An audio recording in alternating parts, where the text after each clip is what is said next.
Stéphane, merci à toi de t'être rendu disponible aujourd'hui et je te passe la parole. Merci Mickaël pour cette présentation et merci de m'avoir invité à ce colloque extrêmement passionnant parce que c'est vrai que nous sommes en pleine révolution économique, industrielle et sociétale et c'est intéressant genre de partager des expériences et des vues différentes. Alors je vais partager mon écran. Voyez-vous mon écran? Ok. Alors, déjà, effectivement, on va essayer, alors, je vais essayer de faire 25 minutes de présentation et de vous expliquer ma vision d'un CEO dans l'ère de l'IA et de cette transformation. Et en 25 minutes, se laisser 15 minutes de questions, d'échanges, parce que c'est quand même ce côté aussi pratique et ce côté retour du terrain qui pourrait être intéressant. Alors, moi, mon parcours, hein, j'ai 25 ans d'expérience dans l'entrepreneurial. Je viens de la data. Ensuite, j'ai fait de la big data et ensuite de l'IA. Je suis à ma cinquième société. Alors, pour commencer, l'anecdote, c'est que quand moi j'ai utilisé ma vision de l'IA au début, c'était pour lever de l'argent auprès d'investisseurs. Dès lors il y a 15, 20 ans, dès lors qu'on parlait d'IA, on arrivait à accélérer, on mettait au moins 2, 3 millions de plus sur la table parce que on était sur des technologies. En réalité, il y avait un gap entre les capacités de l'IA opérationnelles et derrière la réalité de ce qu'on pouvait faire. Mais au moins, sur les dossiers d'investissement, on arrivait à lever facilement quelques millions sans trop de difficultés. Ça, c'était le passé. Et en plus, ce qui était amusant, quand j'étais CEO de Victor Charles, qui était l'expérience client dans l'hôtellerie, on vendait dans des gros groupes hôteliers une expérience client automatisée à travers l'IA. Et en réalité, une grande partie de ce développement a été fait par des personnes à Madagascar parce que l'IA ne faisait pas le job. Donc ça, c'était il y a 15 ans. Aujourd'hui, c'est plus le cas. Et c'est là où ça devient intéressant, c'est que les technologies ont évolué et, et on est vraiment dans ce chemin et ce croisement entre le cognitif et l'expérience du manager avec l'IA. Alors, hop, attendez, voilà. Alors, euh, je vais vous donner un peu mon expérience dans l'impact de l'IA dans le management et dans la partie leadership. Aujourd'hui, dans mon expérience, il y a vraiment une notion que, à la fois dans le recrutement, à la fois dans la communication et dans les processus organisationnels et métiers, l'IA est devenue une chaîne et un outil effectivement indispensable pour un leader, pour un manager dans son quotidien. Euh, Premièrement, quand aujourd'hui vous pouvez analyser à travers l'IA des max d'informations du marché, de la compétition, ça vous donne vis-à-vis de vos concurrents une capacité à être plus réactif et anticiper. Donc, si on est sur un sujet euh, d'automatisation et de rôle, effectivement, à aider le manager, l'IA permet à anticiper et à digérer beaucoup plus d'informations que on avait auparavant. Ça aide aussi parce que comme on a une meilleure connaissance du marché, des acteurs, une meilleure décision. Concrètement, aujourd'hui, moi, dans ma veille technologique, j'utilise de l'IA générative. J'essaie d'interroger en permanence qu'est-ce qui se passe sur le marché, qu'est-ce qui se passe au niveau de nouveaux acteurs, pour effectivement être, comment dire, dans un monde qui est assez chaotique, pas être visionnaire de ce qui va se passer dans un an ou dans 5 ans, mais surtout de me dire qu'est-ce qui se passe aujourd'hui et comment je m'adapte. Et ça, l'IA, pour moi, est un vrai assistant dans cette capacité à être, euh, à me donner le bras armé de mon cognitif. J'insiste, hein, et on a beaucoup évoqué depuis ce matin, euh, le cognitif, hein, et l'être humain et le manager, dans ma vision, est central. Et l'IA, les technologies de l'IA, est là pour accélérer cette partie humaine. Et la troisième partie, et là qui est pour moi la plus importante avec l'IA générative, c'est l'automatisation des processus. Alors, c'est mon côté, j'ai la moitié de mon expérience professionnelle aux États-Unis où j'ai été formé dans les processus, dans les playbooks, de tout processer un ensemble de métiers pour que ça soit beaucoup plus effectivement, euh, euh, comment dire, processé et organisé et normé. Avant, on le faisait de manière très cognitive, très humain. Là, l'avantage, c'est que dans ces processus métiers, on peut maintenant associer où se trouve le cognitif. Donc, concrètement, si je prends un processus de vente où je mets la partie cognitive pour réfléchir, euh, faire la vente, closer la vente, où je mets les processus d'automatisation à travers l'IA, pour effectivement aider le cognitif à aller plus vite et effectivement à gagner de l'ampleur.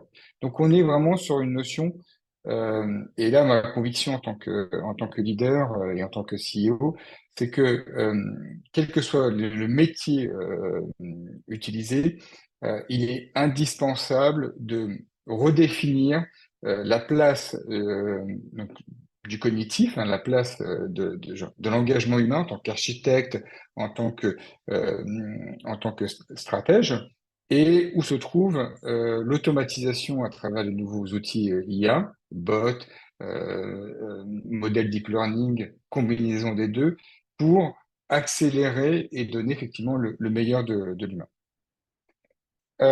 Si je fais un focus sur la partie de l'IA dans la stratégie, euh, il est, moi je l'ai vu hein, dans, dans, dans mes sociétés, en utilisant l'IA pour construire un dossier investisseur, pour voir ou anticiper des éléments de marché. Euh, Ma journée de travail pour aller chercher de l'information, pour aller récupérer au niveau global ou pour utiliser même éventuellement des audits extérieurs, à travers maintenant les outils d'IA, j'ai augmenté entre 20, minimum 20% ma capacité à travailler sur les stratégies et anticiper ce qui va se passer. Donc, en tant qu'assistant personnel autour de l'IA, ça m'a permis d'être un meilleur stratège, d'avoir une meilleure connaissance, parce que j'ai un super assistant à travers l'IA. Donc, cette notion d'être on parle effectivement d'assistance virtuelle et on parle c'est un élément en tant que manager personnel qui est très important. Dans mon métier, comment j'utilise l'IA pour effectivement augmenter la vision ou anticiper les éléments du marché. Euh, Ce qui a aussi été un bouleversement pour moi dans la partie IA, c'est que on gère plus les mêmes choses au niveau des talents. Euh, Premièrement, on, on, la, on recrute plus pareil. Avant, on avait des cabinets de chasseurs de tête, on recrutait, on donnait des feuilles, bon, c'était simple. Aujourd'hui, vous avez même des outils RH en technologie SaaS qui permettent d'avoir, selon des critères, vos critères, genre retrouver l'ensemble des CV au niveau presque planétaire, de pouvoir effectivement sélectionner les potentiels et que l'IA vous aide à être beaucoup plus rapide dans votre sélection et dans la gestion des talents que vous allez recruter. Et pareil, côté aussi candidat, maintenant comme ils utilisent l'IA, les CV sont à peu près identiques et sont de bonne qualité. Donc comment faire la différence? Comment voir effectivement les pépites? Et ça, l'IA a transformé le parcours du recrutement. Euh, Ce qui est aussi un élément qui était difficile pour moi et pour mes équipes, c'est la notion comment gérer les talents dans l'entreprise et comment gérer le onboarding. Pareil, les outils de l'IA permettent aujourd'hui à travers des chatbots, éventuellement à travers un ensemble d'outils, de pouvoir interagir de manière permanente avec l'employé pour qu'il puisse être intégré et intégré plus vite et que derrière, il ait effectivement, que ce soit l'employeur ou la personne, puisse effectivement être le plus efficient dans son organisation. Donc, euh, l'IA, de manière opérationnelle dans le recrutement et dans la partie RH, a profondément changé donc cette vue-là. Euh, et de surcroît, c'est que mes organisations sont plutôt planétaires, donc entre l'Asie, les États-Unis et l'Europe. Euh, la partie RH ou la partie gestion des talents d'hier où on devait être extrêmement présent de manière physique. Si vous avez des collaborateurs dans le monde entier, c'est compliqué de pas combiner effectivement ces technologies pour couvrir et pour rendre effectivement cette opération talent opérationnelle. Euh, Ce qui aussi était aussi très dévolutif pour moi, c'est que les personnes que vous recrutez, les jeunes, euh, sont baignés dans la partie IA. Donc, vous pouvez pas réfléchir comme avant à dire, bon voilà, je vous donne une vision, je vous donne un sachant, je vous donne une capacité à être genre, de vision en tant que CEO. Maintenant, c'est un échange interactif parce que eux, ils ont cette connaissance et ce savoir qui prennent à travers. Alors à l'époque, c'était Google, hein, c'était la partie qui a transformé cette première évolution. Et maintenant, avec l'IA générative, bah, quand vous donnez une information ou quand vous donnez une vision, ils vont le challenger à travers aussi leur capacité à aller chercher des informations, etc. Donc il y a une, à la fois une difficulté, mais aussi un challenge de dire, OK, j'entends comment votre ADN et comment vous évoluez à travers l'IA et comment ça peut s'intégrer dans du management et surtout comment on peut travailler ensemble entre le côté multigénérationnel et les technologies qui se mettent en place. J'ai un exemple concret, qui est plutôt sur la partie vente, mais on peut l'extrapoler. C'est que dès lors que j'ai commencé à mettre de l'IA dans la compréhension de mon processus de vente, comprendre pourquoi il y a des moments où je faisais moins de ventes, pourquoi effectivement j'avais des délais par rapport à mes commerciaux. Donc j'ai analysé un ensemble de données euh, d'expérience par rapport au cycle de vente et j'ai pu, à travers cette conclusion, redéfinir mon playbook, redéfinir mon processus de vente. Et ça m'a permis à la fois, donc évidemment, d'identifier des opportunités que mes équipes n'avaient pas vues, et que derrière, redéfinir avec les équipes qu'est-ce qui est effectivement coûteux pour eux en termes de temps, d'énergie ou d'échec, pour effectivement que l'IA nous aide à être plus intelligent sur ce marché-là et plus intelligent dans ce genre, par rapport à la compréhension du client. Et concrètement, et en termes d'analytique, j'ai doublé mon pipeline, donc mes opportunités en 3 mois, et doublé en 6 mois le nombre de ventes. Et en plus, j'ai rendu des commerciaux beaucoup plus heureux parce ils ont eu des commissions supplémentaires, ils se sentaient plus à l'aise parce qu'on a redéfini ensemble entre la partie IA et la partie effectivement humaine. Euh, je regarde le temps, mais j'ai pas mis le compteur. Oui, c'est bon. Euh, il nous reste 3-4 minutes pour la conclusion et puis après je laisserai les questions qui semblent peut-être importantes aussi. Euh, donc, moi, aujourd'hui, ma vision, elle est très opérationnelle, hein. Je suis pas sur le côté, effectivement, euh, je vais pas poser la question est-ce que c'est dangereux ou pas dangereux. J'essaie de m'adapter au marché par rapport, effectivement, mes entreprises, les entreprises où j'ai investi, ou les projets que je porte à la Sorbonne. Donc, j'essaie d'avoir un regard pragmatique et opérationnel de ce qui se passe. Euh, donc, pour moi, aujourd'hui, il y a une vraie révolution et cette ère de l'IA générative, deep learning et cette combinaison est là. Donc, on doit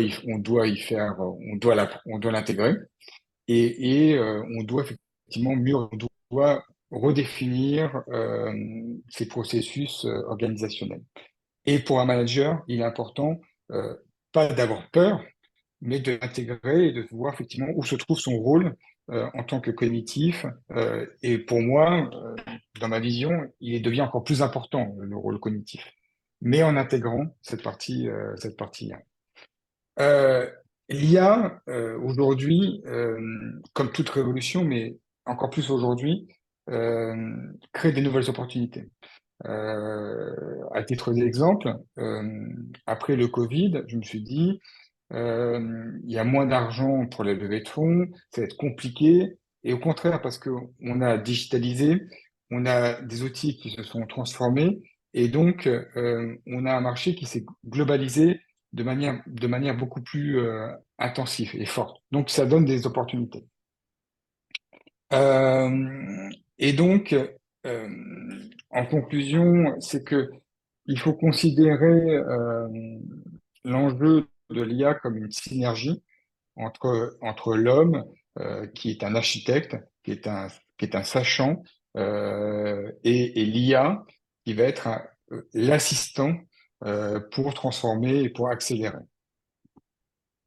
Voilà, je laisse la parole à des questions.